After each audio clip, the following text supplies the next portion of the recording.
Charlie Parker. Coming here was a completely terrifying experience for Charlie. Charlie has been extremely badly abused. When Charlie came in and his carer was with him, he was fine. When his carer left, Charlie started showing very aggressive behaviours towards myself and other volunteers. So we immediately called in our animal communicators, which are Juliana and Lynn from Soul TV, to start working with him. And what we discovered was quite horrifying. The first thing that we were told to do was to actually remove the water bucket and to put a shallow bowl in with Charlie. The reason being is Charlie communicated with Juliana and with Lynn that he'd had his head dunked in a bucket and had been held down. One of the other things that he communicated to them, which was deeply disturbing and explained his pathological fear of men, was that there had been some form of sexual abuse. Having seen Charlie and the behaviours that he manifested, I have no doubt that something of that nature had happened to Charlie.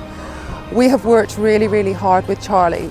Once we brought in the animal communicators, and also we had some help from the team at Canine Masterclass, within a day or two we were able to get near him without him wanting to bite us. And from that point onwards, it's been onwards and upwards with Charlie. The issue that we have with Charlie now is, whilst he's accepting and comfortable around us, and we've introduced him to male volunteers that take him out for walks, is there's still a franticness around Charlie. He's very frantic in his behaviour. So today we brought the lovely Kirsten along, who's going to help us with some essential oils that will help calm Charlie down. As a rescue, we believe in natural and alternative remedies alongside conventional veterinary medicine.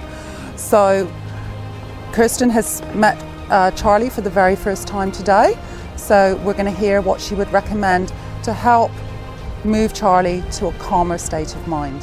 So with Charlie, I would recommend firstly the grounding blend. That was something that would just help to calm his nervous system down, so that, because the behaviour that we saw previously in the kennels, he was really quite jumpy. So I would use that to put it on your clothes as well, so you can smell, and allow him to take it at his own pace. And we'll just try it. We haven't tried him with it yet, so I'm just going to drop a drop onto my, when it comes out.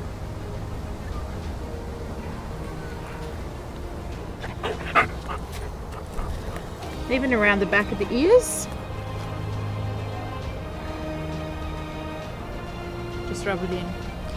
And you'll see the dog too will also lick his snout. Another oil that I would use is frankincense. You can also use frankincense in their food, so a drop in their food to help to calm. And I'll do the same thing, because I don't want to overpower the dog, just to allow him to take it as he needs. Charlie. So you see then he took quite a bit of that himself. He just licked my hands. Oh, there you go. Had enough? And you can also place the oil for very stressed dogs on the paw pads at the back of their feet, so that if you can get them, to help calm them down, and also wearing them on your clothes, so then they know they're in a safe place. So this is great too for a rescuer that's getting a dog and bringing the dog, and then if everyone has that same smell or aroma, they know that they're in that safe place. So just building that chemical connection, so that they go, oh, okay, this is okay. And continuity. Yeah, absolutely. And so then when you take it into the adoptive home, then the same thing. If they've got that smell, they've got that, they know that they're in a safe place. The environment won't be the same, but the smell will be the same. So also great in cages when they're getting transported, that you can put a cotton ball and put it into their cage and just allow them to calm down. So this one is, those three, like dogs that are really highly anxious, are really great, just that centering that nervous system down and really helping them to calm and settle. Wonderful. Well, as we can see, Charlie looks a little bit calmer already, and we've only tried 2 of the essential oils with him. Can you let us know the name of your company? Yeah, I use the doTERRA brand. of the oils, because they're therapeutic grade. They're not just for the smell, they're for the medicinal benefit of the oil.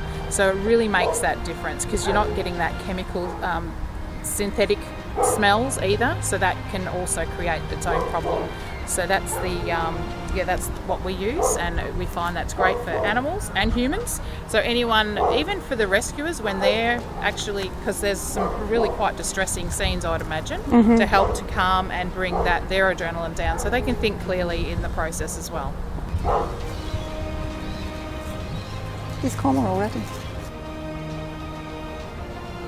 I think we can see that Charlie has gone from, at the beginning of this film, where he was wandering about, and you could see that he was anxious.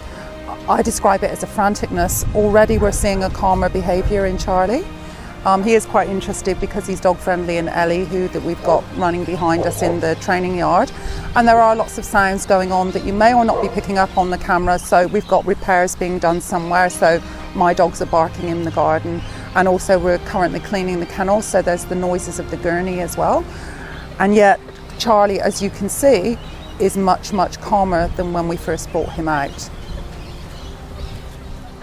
So in future, as a rescue, because we like to embrace the holistic as well as traditional veterinary medicine, these are oils that we are going to start using and experimenting with on our dogs to see how successful they are, in order to help our dogs achieve the outcome that they need, which is to be balanced, to be happy, and to be loved, and most of all, to feel secure.